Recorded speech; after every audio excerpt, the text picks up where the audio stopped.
E vamos agora procurar respostas. É convidado desta edição da Noite Paulo Rangel, Ministro de Estado e dos Negócios Estrangeiros. Muito boa noite, Paulo Rangel. Seja muito bem-vindo. Boa noite. E obrigada por ter aceitado o nosso convite. Este acordo de cooperação militar de São Tomé e Príncipe com a Rússia faz soar os alarmes? Em primeiro lugar, um bom dia da Europa, enfim, ou um bom resto de dia. E já lá iremos também falar sobre este dia da Europa. Com certeza que iremos falar.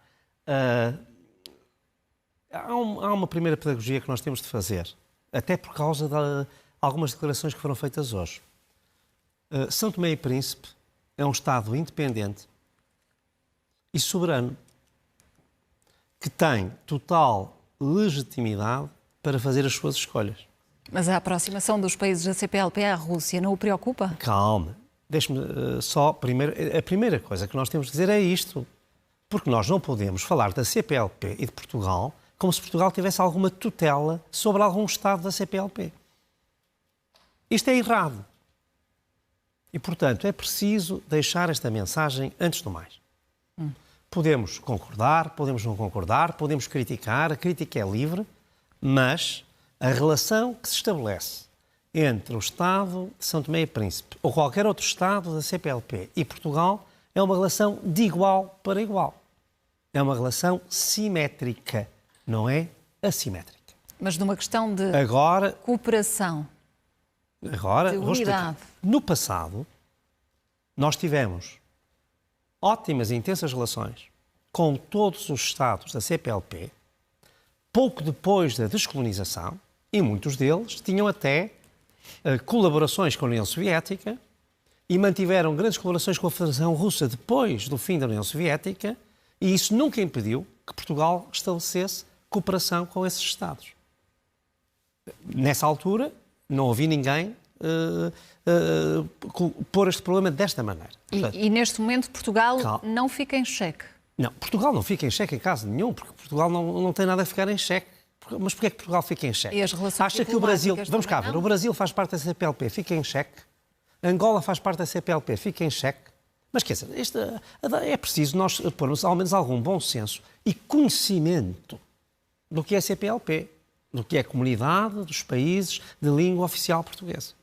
É preciso que nós percebamos o que isso é. Não é uma aliança militar, não é a NATO. Nós da NATO somos fundadores. Celebramos este ano 75 anos. Portanto, isto é a primeira coisa. Dito isto, porque é fundamental, eu não posso falar com as autoridades de São Tomé sem primeiro reconhecer que são soberanas e independentes, cumprindo os mandatos que o povo são-tomense lhes conferiu. Isto é o primeiro ponto. Sim.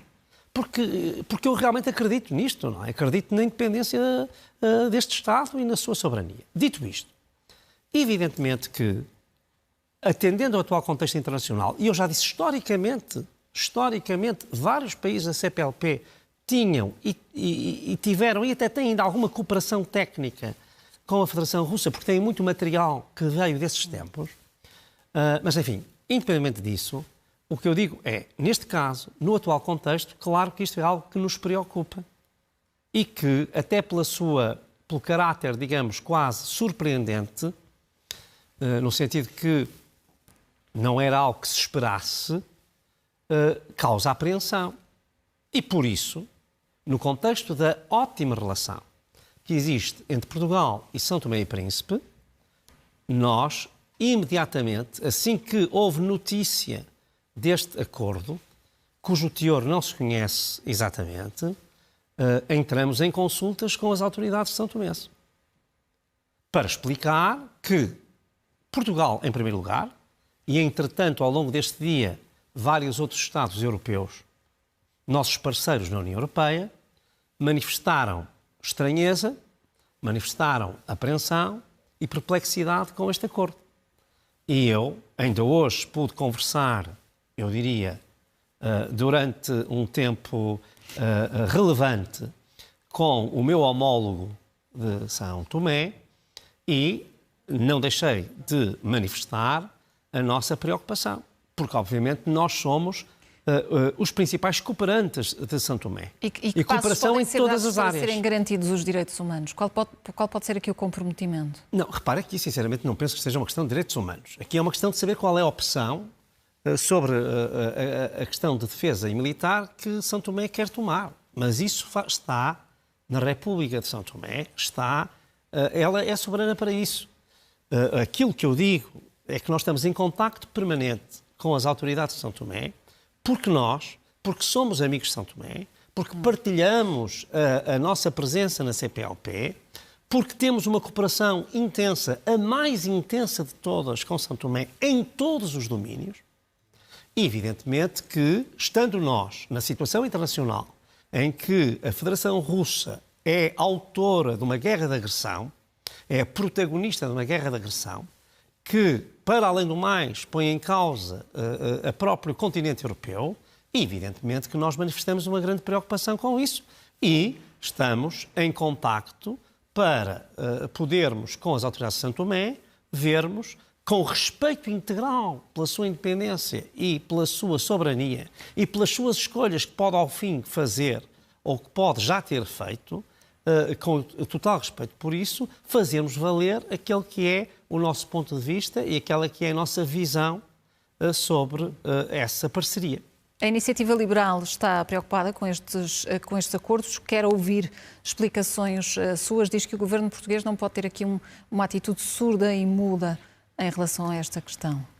Repare, em relação aos países com que temos relações muito próximas, esse é o caso dos países da CPLP, é o caso, por exemplo, dos países da União Europeia, nós nunca temos atitude surda e muda. Agora, as poucas declarações que eu ouvi hoje, vindas da Iniciativa Liberal, revelam que não desconhece o que é a CPLP. A dada altura quer que saiamos da CPLP. Mas alguém acha isto uma coisa credível? A CPLP não é uma aliança militar.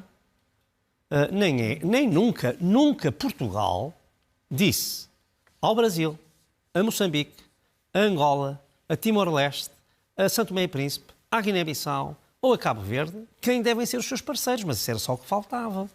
E, evidentemente, como eu digo, isso não significa que, justamente, porque temos uma cooperação muito estreita, porque temos uma cooperação em todos os domínios, que nós não tínhamos aberto os canais diplomáticos, que neste caso até são canais muito fáceis, porque há realmente uma relação, eu diria, muito fluida entre as autoridades de São Tomé e as autoridades portuguesas, para justamente, enfim, avaliarmos a situação e fazermos valer aqueles que são os nossos pontos de vista. Mas sempre, eu queria dizer isto porque isto é fundamental, tem-se falado tanto sobre o passado português e parece que de vez em quando se esquece que estamos a falar de Estados independentes e soberanos. Paulo Rangel, deixe-me avançar, tenho ainda muitos temas para o questionar. No que diz respeito ao investimento na defesa, admitiu que Portugal não vai conseguir gastar 2% do PIB em defesa antes de 2030. Esse compromisso foi assumido com a NATO. Não faria sentido antecipar esta meta? Não poderia ser acelerado? Ou houve aqui, de alguma forma, uma correção política face ao que era defendido? Não, eu peço total desculpa.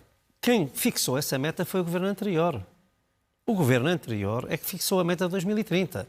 E não é possível antecipá-la? Não há aqui nenhuma margem? Bom, o que eu queria dizer é o seguinte, se olhar para o trajeto das nossas despesas com a defesa, ele até há aqui um ano em que tem um ligeiro recuo, quando devia ter um aumento gradual para chegar a 2030, justamente nos 2%. E, portanto, aquilo que nós temos de fazer é de até acelerar o passo, mesmo para 2030, nós temos que acelerar o passo relativamente àquilo que eram as metas previstas. Porque, entretanto, houve aqui um recuo no ano, julgo que 2023, se não 2022, talvez, agora não estou totalmente seguro, mas num deles houve um recuo na percentagem e, portanto, nós vamos ter que acelerar o passo. Tudo isto, eu, no dia seguinte à tomada de posse, estive na Cimeira de Ministros dos Estrangeiros da NATO, dia 3 e 4 de abril.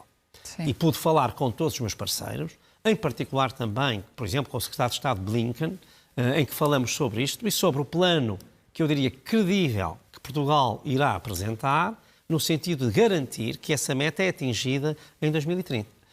Esse é o nosso objetivo. Vai exigir um grande esforço, e um grande esforço orçamental.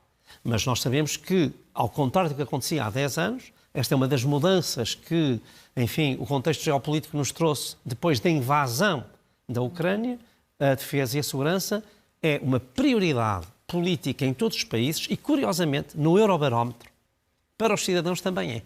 Portanto, não é Bem apenas uma identificado. responsabilidade das autoridades, é uma preocupação que as pessoas têm verdadeiramente como uma preocupação das primeiras, ao lado da saúde ou do emprego. No que diz respeito à governação, o Governo está em função há pouco mais de um mês, já também com algumas polémicas. Tem faltado a este Executivo pulsão reformista? Nada. Ouça, eu sinceramente, vamos cá ver, o Governo está em funções há 40 dias. Julgo que nem há 40 dias, mas pronto, vamos dizer 40 dias.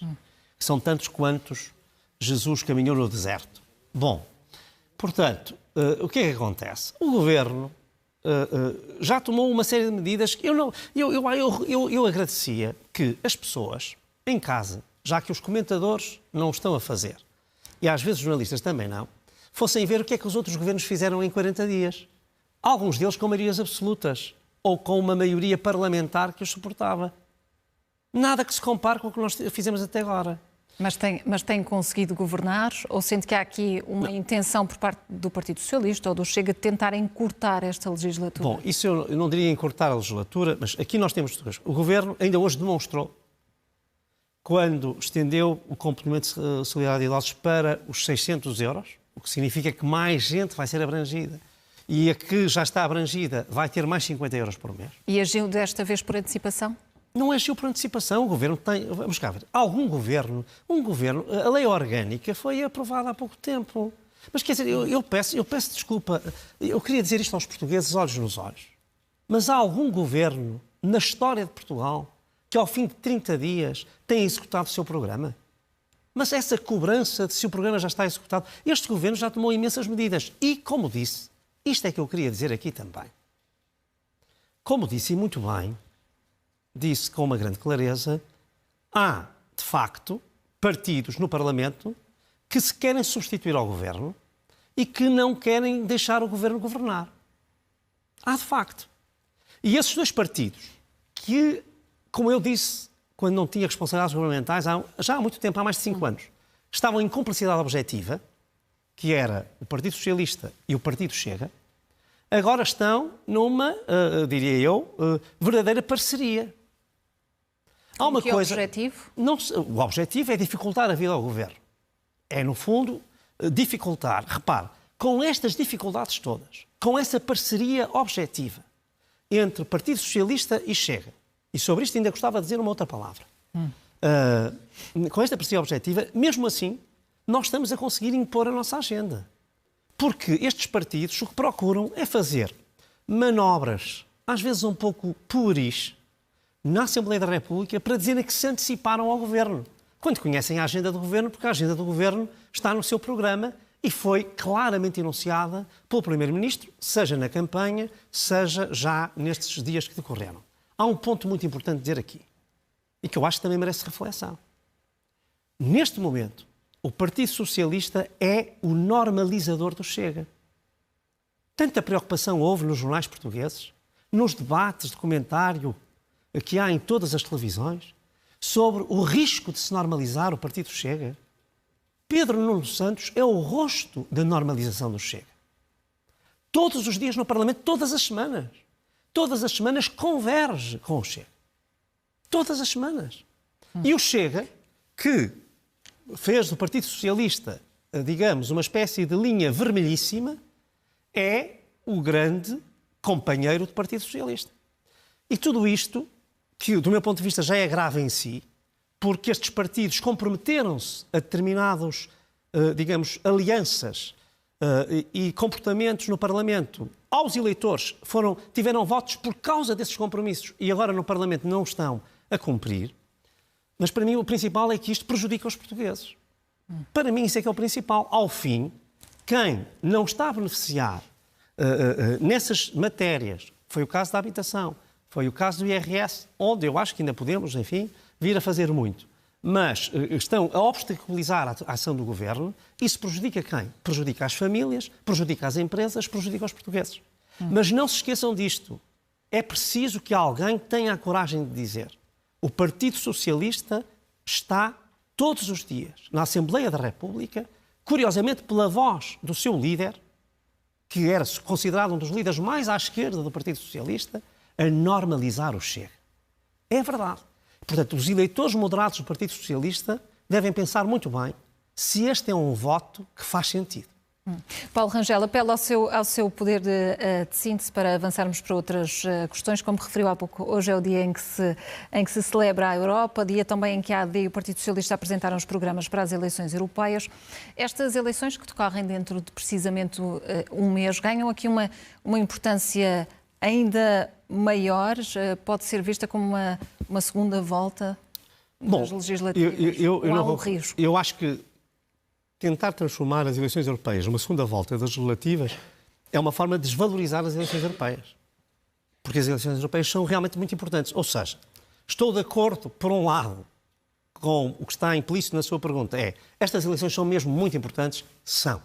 Não estou de acordo com uma segunda, digamos... É um risco fazer uma leitura nacional destas eleições? Não, quer dizer, estas eleições são eleições nacionais, não são eleições autárquicas. Ou seja, existe até só um círculo nacional. O que eu digo aqui... Mas nacionalizar as europeias, como Luís Montenegro? Sim, enfim. Referiu.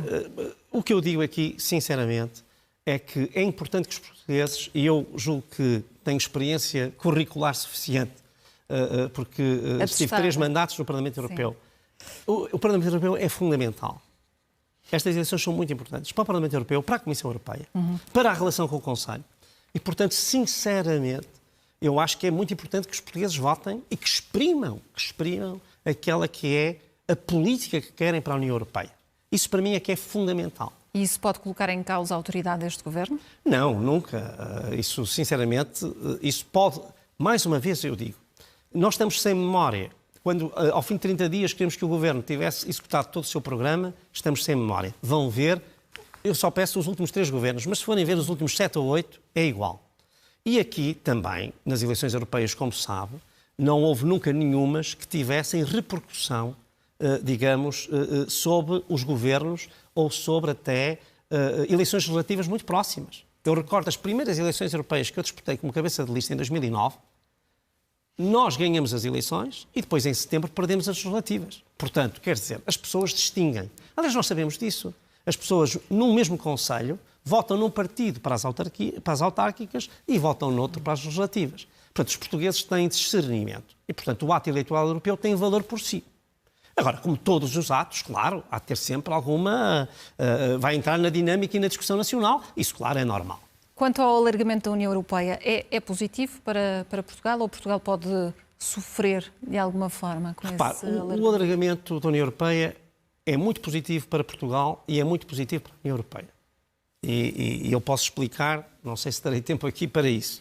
Apelava ao seu poder de síntese, mas ainda tem algumas repare, questões para lhe colocar. É evidente que mudamos, o contexto geopolítico mudou. Há 7 anos ou 8 ninguém acharia que a Ucrânia seria membro da União Europeia. Achariam que seria uma espécie de Finlândia. Isto é, uma terra neutral, com democracia, com economia de mercado, mas que não pertencia, nem estava ligada à Federação Russa, nem estaria ligada à União Europeia. Hoje é claro que tem que pertencer à União Europeia. Porquê é que para Portugal é importante? Eu diria por 2 razões fundamentais. A primeira razão, ou 3. Uma é que a Ucrânia é um país que vai trazer um grande dinamismo económico. Por um lado, porque vai haver uma reconstrução, e isso é sempre um fator de grande dinamismo da economia, mas porque ela, até como mercado, é um mercado muito atrativo. E, portanto, as empresas portuguesas, como todas as empresas europeias, terão aqui uma grande possibilidade de terem prosperidade. Segundo aspecto, ao contrário do que se diz quando se diz, bom, mas então a União Europeia desloca-se para leste e Portugal é mais periférico. Não é verdade. Porque os países de leste, a Polónia, os países bálticos, a Roménia, são os mais pró-atlânticos.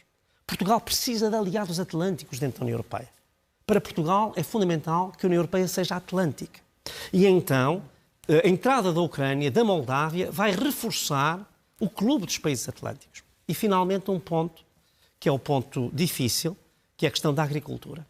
Onde nós vamos ter que encontrar salvaguardas para os agricultores europeus, mas tendo em conta que a Ucrânia é um dos celeiros do mundo, um dia que entre na União Europeia, o problema da segurança e da autossuficiência alimentar vai estar largamente resolvido. Isto é um ganho estratégico fundamental para a União Europeia e por isso eu acho que vale a pena fazermos as reformas institucionais e as reformas financeiras, de forma a que todos ganhem e ninguém perca, como tem acontecido com tantos alargamentos. E vamos perceber quem é que ganha e quem é que perde no que diz respeito ao tema sobre os fundos europeus. O Governo lança críticas à execução dos fundos europeus, aponta falhas. Elisa Ferreira desmente, afirma que Portugal está mesmo acima da média na execução destes fundos europeus. Em que é que ficamos? Bom, sinceramente,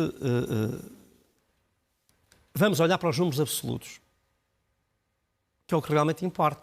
Portugal também diz, bom, cresce mais que a média europeia, mas está sempre a perder para os países que são os países da coesão, que os estão sempre a ultrapassar. Mas isso significa que a Elisa Ferreira tem razão? Não, repare, vamos olhar para os números. E o que nós sabemos é, no PRR, nós estamos a metade do prazo. E este prazo é mesmo para levar a sério. Esgota-se dentro de um ano e meio.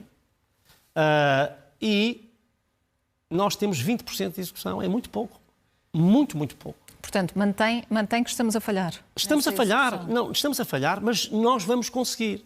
Porque este governo não só tem um ministro unicamente dedicado a esta questão, não é como o governo anterior que tinha 3 ou 4 pastas que tinham que lidar com todas estas questões, tem uma, e já vai lançar os regulamentos necessários, eu não falei aqui de Portugal 2030, em que a taxa de execução essa então é verdadeiramente dramática, é 0,5.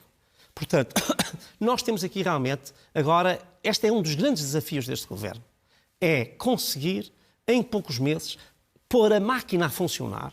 Ela está muito, eu diria, paralisada, anquilosada. Ela precisa ser posta a funcionar, ser oleada para cumprir o PRR, aproveitá-lo ao máximo e para pôr em marcha o Portugal 2030. Mas quando nos dizem que esta máquina está devidamente oleada e até está em cima da média, significa o quê? Que está a ser criada uma narrativa de mentira? Não, de forma deliberada?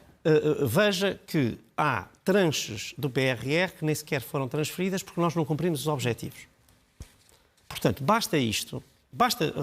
Quer dizer, eu não sei que mais factos é que as pessoas querem. Eu compreendo que estamos em pré-campanha eleitoral e que, enfim, aqueles que são de uma certa área venham defender os seus partidos, mas isto é uma situação real.